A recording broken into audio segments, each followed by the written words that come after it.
It's library time.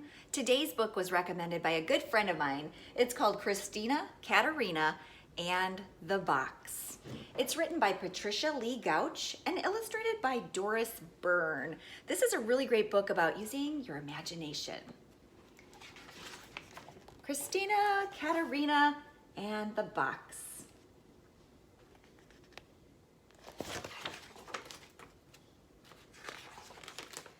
Christina Katerina liked things. Tin cups and old dresses, worn out ties and empty boxes. Any of those things, but mostly boxes. Hat boxes, bakery boxes with see-through lids, shoe boxes.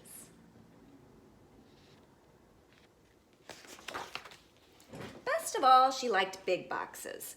So she was happy indeed one sleepy summer day when even her sometimes friend Fat Watson was out of town, to see a truck deliver a great tall box. It came on a refrigerator.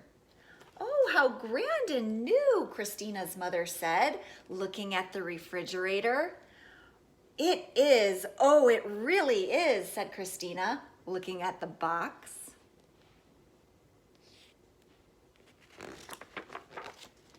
And she quickly claimed the box for her own and dragged it under the apple tree. To Mother, who was very neat and tidy, it seemed that boxes were for basements or trash barrels, not for front yards under the apple tree. But she decided that it couldn't hurt, it couldn't possibly hurt, for one day or two to have a big box in the front yard there under the apple tree.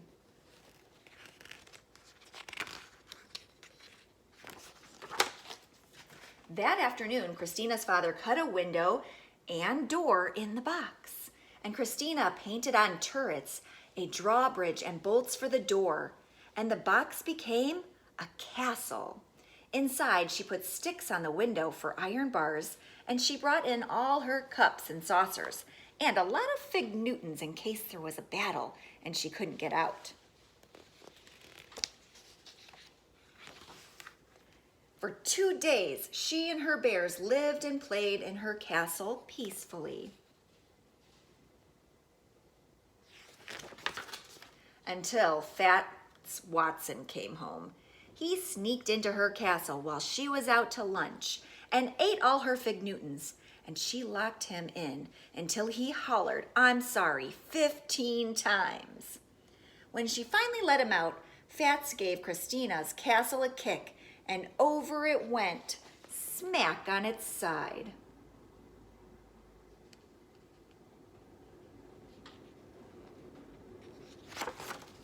Mother came out and saw the fallen box.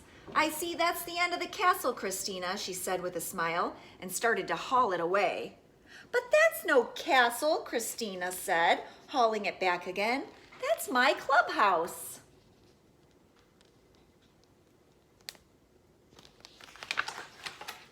And it was, for 3 long days, right there under the apple tree. Christina changed the window into a door and the door into a window. She put in 2 benches for members and a chair for the president. And she painted "Keep Out," "Members Only," and "Danger to Enemies" on the outside.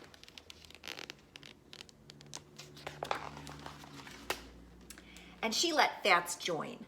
Then they met in the clubhouse, which was very dark when the door was closed and very secret. And they spit on a nickel and swore to be friends forever. And they were.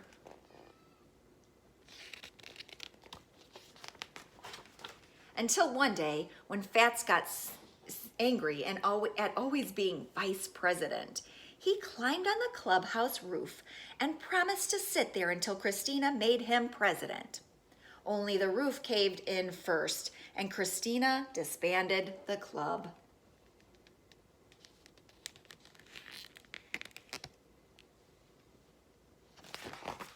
When Mother saw the sat-in box, she brushed her hands together. Now she would have her nice, neat yard. "Well," she said, "that is the end of the clubhouse," and she tugged it toward the street. "But that's no clubhouse," said Christina, tugging it back again. That's my racing car, Hermione, and I'm late for a race.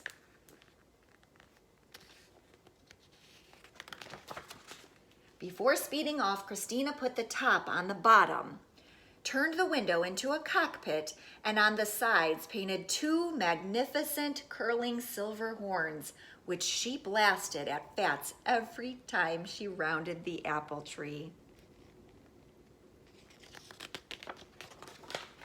For 2 days, she raced around the yard and won every time. Until Fats said he'd take a look at the motor, that it didn't sound quite right. When he cut off the nose to get at the motor, the car collapsed.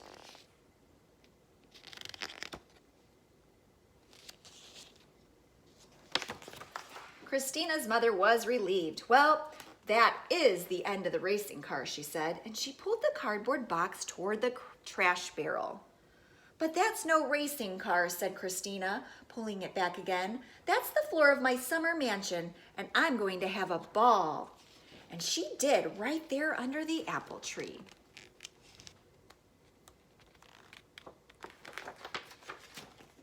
She painted the box, or she patted the box out flat and drew furniture on each flap. A stove and refrigerator for the kitchen, a bed for the bedroom, and a grand piano and a violin for the living room, so there would be music for her ball.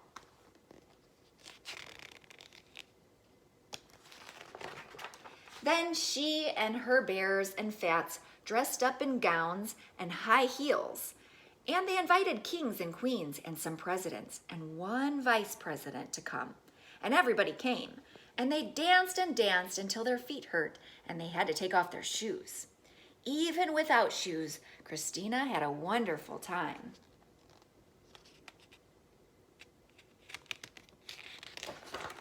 Until Fats decided the floor needed scrubbing, he sprayed it down with the garden hose and mopped it until the floor puckered and grew lumpy and finally fell apart.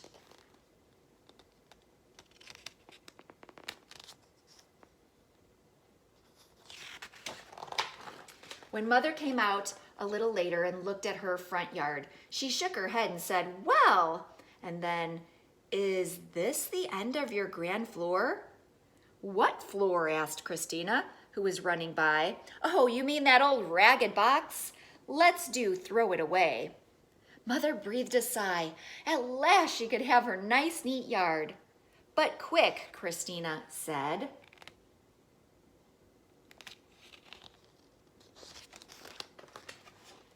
Fat's mother got a washer and dryer today, and he's bringing 2 ships down now. I said my mother wouldn't mind a bit if we sailed them here in our front yard, right under our apple tree.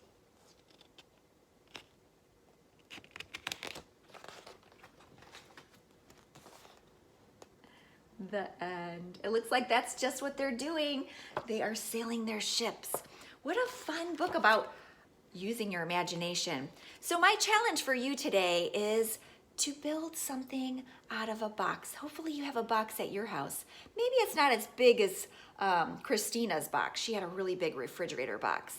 But if you have a box, let's see what you can imagine and what you can make out of your box. Maybe you have a little teeny tiny box. You can make something small. Or if you have a medium-sized box, I would love to see what you create with your box. Remember, you can find my email on our school website. Just look for me and send me your pictures of what you make or create with your box. I would love to see that. I'm missing you all so much. I hope you're having fun and you are going to create something with a box today. All right, see you soon.